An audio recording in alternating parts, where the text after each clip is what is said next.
Hey, ¿qué pasa? ¿Cómo estamos? Aquí estamos un nuevo vídeo. Hoy tenemos otro vídeo de toros y en Chilches otra vez, que el anterior os dejaré aquí. Pero bueno, hoy tenemos un toro de Samuel Flores y luego unas vacas. Increíble la tarde, a disfrutar del día y pum, así que espero que lo disfrutéis vosotros y un besito. Chao.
Real.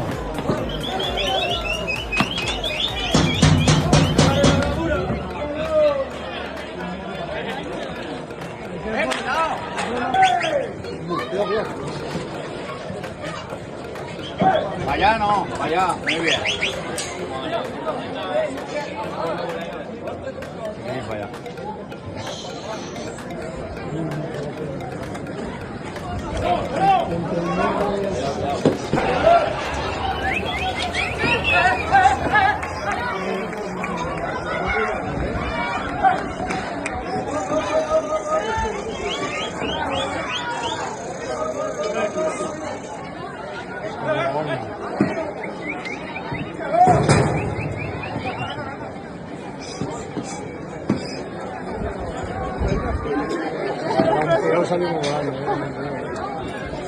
Qué bonita es, ¿no? ¿Qué?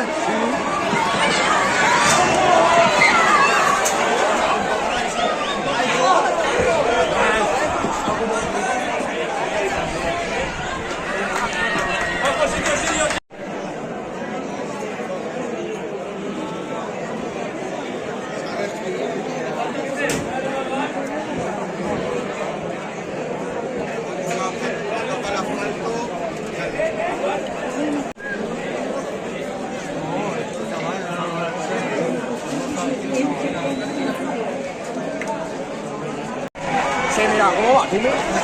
Estampa. Se mete.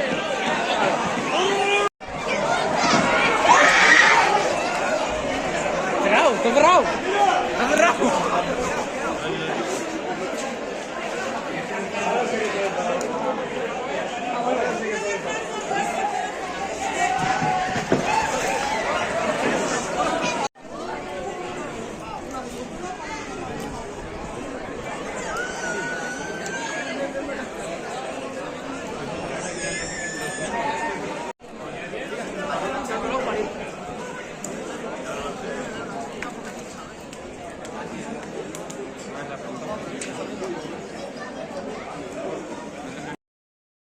Pero no necesitas ningún trípode, ¿eh? Porque se va a pegar arriba y todo. Tú que